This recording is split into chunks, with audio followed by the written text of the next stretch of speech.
그래서 나를 믿는 사람은 죽더라도 살고 영원히 죽지 않을 것이다 하고 요한복음에서 이렇게 제자들에게 갈릴리 호수에서 말씀하시는 거예요. 지금 이 얘기를 누구에게? 여러분들에게도 말씀해 주고 계시는 거고, 여러분들은 이 얘기를 믿고 따르는 거죠. 나를 믿는 사람은 죽더라도 살고 영원히 죽지 않을 것이다 라는 것은 그게 어떤 것이냐면, 여러분들 예수님을 믿는다는 것은 예수님을 말씀을 받아들이는 거잖아요. 예수님을 내 안에 심는 거예요. 하느님을 내 안에 심는 거야.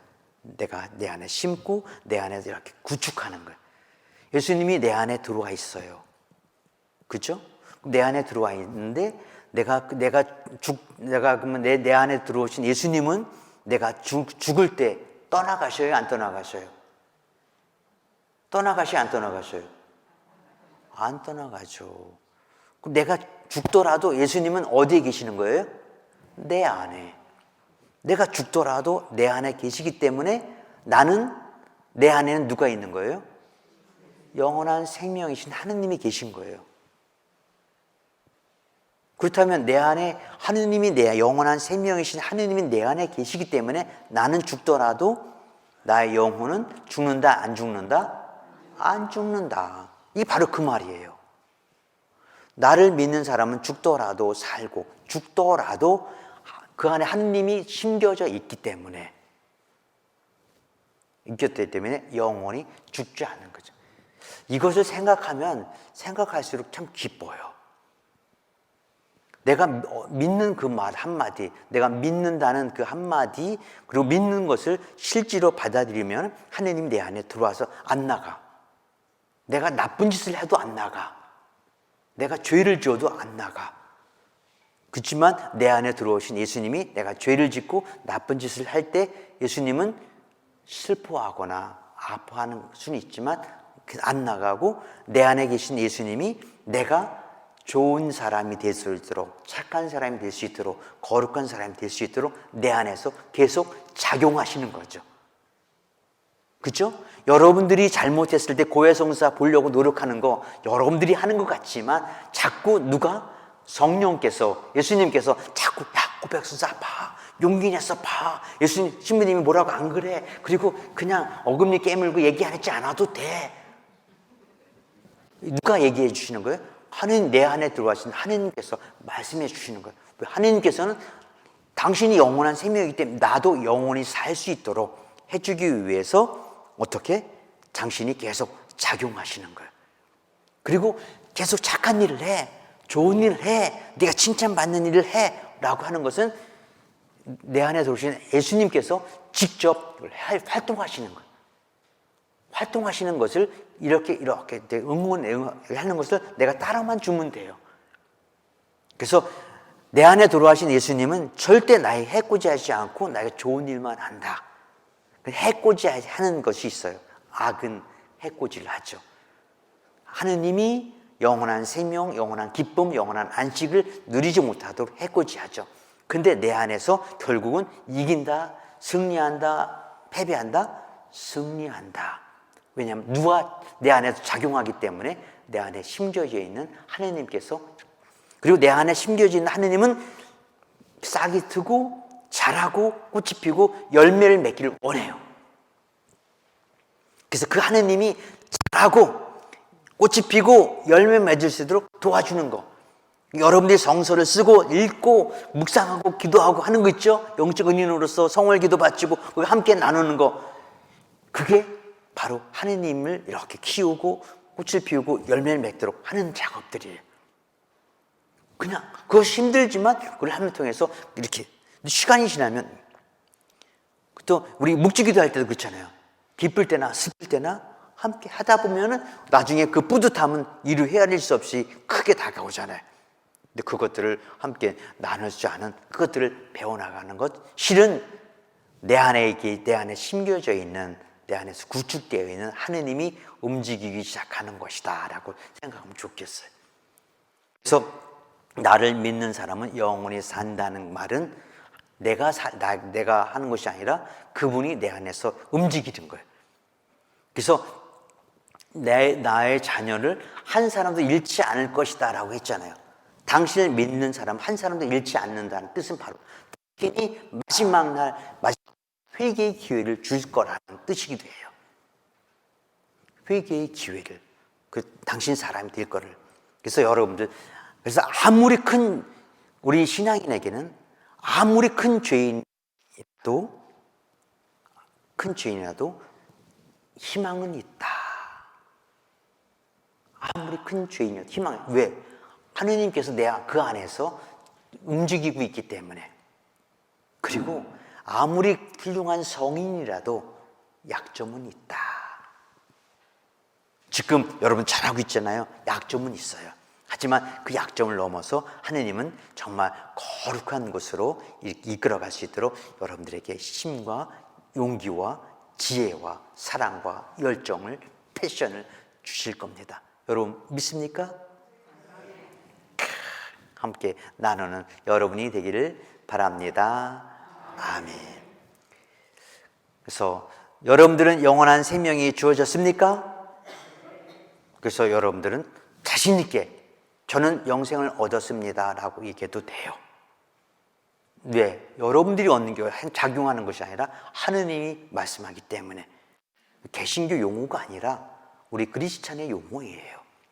이해가죠? 그래서 함께 살아가는 좀 짓고, 그래서 믿음의 씨앗을 심으세요. 좀 아동틱 같지만 믿음에는 어릴수록 좋잖아요. 그렇죠? 여러분, 믿음의 씨앗은 부활의 씨앗이기도 하고 영원한 생명을 씨앗을 심는 거고 자라는 거예요. 그리고 이 자라는 것은 하는 것은 누가 하시는 거냐면 하느님이 하시는 거예요. 어제 저녁 때 사제관에 와서 우리 신부님하고 산책을 하면서 얘기 나누는, 우리가 사제가 되는 것은 우리가 처음에는 신학교 다니고 젊을 때는 내가 하고 열심히 살면서 내가 신부로서 이렇게 내가 하는 것처럼 느껴졌는데, 시간이 가면 갈수록 내 안에 계신 사제의 영이 움직이셔서 나를 사제로서 만들어가는 거구나라는 것을 서로 고백하는 시간이었어요. 사제의 영이 나를 움직이는 거예요. 여러분들도 진짜 그리스도인의 영이 여러분들을 움직이는 거죠. 그래서 여러분들 이 자리에 있는 것은 실은 여러분이 한 것 같지만, 특히 어르신들은 지금까지 내가 살아오면서 참 안 될 것 같은데도 다 됐어. 좀 거지같이 될 것 같은데도 잘 됐어. 근데 정말 내가 절망적인 상태, 죽음을 맛보는 상태에서도 정말 잘 이끌어 갔어 라고 느껴지는 이것들은, 그래서 그 안에서 누가 이루어진 거냐면 하느님께서 내 안에서 이렇게 만들어 가시는 거예요. 그렇게 바로 성령께서, 여러분들 안에 계신 성령께서 여러분들을 이렇게 만들어 가는 거죠. 그렇기 때문에 여러분들은 그냥 매일같이 하느님이 원하는 걸 못하더라도 하느님은 내가 당신이 원하는 것을 해나갈 수 있도록, 그래서 의탁하고 그냥 살아가는. 아까도 제가 그제 3일 동안 축제가 이루어지고 체육대회가 있었는데 안팎학교에서, 그때 정말 힘들고 마음이 산란했는데, 그때 주님께서 이렇게 성모님의 밤을 행사하면서 성모님께 막 의탁하고 예수님께 의탁하면서 그렇게 이끌어 가시는 것을 맡겨드렸더니 정말 잔치집 분위기였어요. 그래서 평상시 학부모님이 얼마 안 오시는데 이번에는 그냥 엄청 분이 오셨어요. 신자 학부모 회장님도 오셨다 가셨고 여러 분 오셨고, 그리고 동네 사람들이 그 마이크 난다고 큰 소리 확성기 난다고 승질 내거나 신경질 내거나 왜 시끄럽다 이렇게 떠드는 것이 아니라 오래간만에 이런 소리 듣게 되어서 너무 고맙다고, 그냥 고맙다고 감사하다고 이렇게 응원해 주고 격려해 주고, 교장 신부님 최고입니다 라고 할 때 얼마나 기분 째지는지 몰랐어요. 그랬어요. 하여튼 그것들이 누가 하냐면, 우리가 의탁하면 주님께서 내가 반대해도 주님은 작용하시는데, 내가 찬성하고 동의하고 허락하고 그렇게 다 이루어지도록 이렇게 하면은 주님께서는 엄청난 은총을 30배, 60배, 100배, 만배의 은총의 열매를 맺어주신다. 아멘. 기분 좋습니다. 그래요. 또 하나는 아까 우리가 이렇게 영원한 기쁨에 대한 걸 얘기 나누면서 세례성사와 성체성사를 얘기했잖아요. 저는 이게 무슨 말인지 잘 못 알아들었어요, 처음에. 일단 생명의 빵이다. 이 빵을 먹으면 영원히 살 것이라 라고 요한복음에 또 나오잖아요.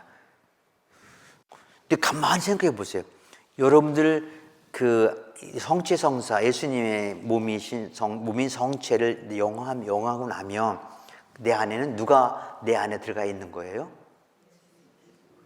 밀떡이 들어가서 성체가 변해서 성체가 내 안에 들어오면 뒤로 나가는 것이 아니라 내 영혼 안에 차곡차곡 쌓이는 거잖아요. 그렇죠? 내 안에 들어와 있는 성체는 예수님은 머물러 있는 거예요. 예수님이 내 안에 머물러 있기 때문에 예수님은 영원한 하느님이시기 때문에 내 안에 영원한 생명으로 함께 남아있는 거죠. 그렇죠? 그래서 내 살을 먹고 내 피를 마시는 사람은 영원한 생명을 얻고 마지막 날에 그를 다시 살릴 것이다. 내 살을 먹고 내 피를 마시는 사람은 내 안에 머무르고 나도 그 사람 안에 머무른다. 그래서 예수님은 한 번 내 안에 들어온 하느님은 절대 나가질 않아요. 내 안에 들어오신 하느님은. 또 하나 내 안에 들어온 것이 절대 나가지 않는 게 하나 있어. 특별한 걸 없인. 내가 잘못한 죄도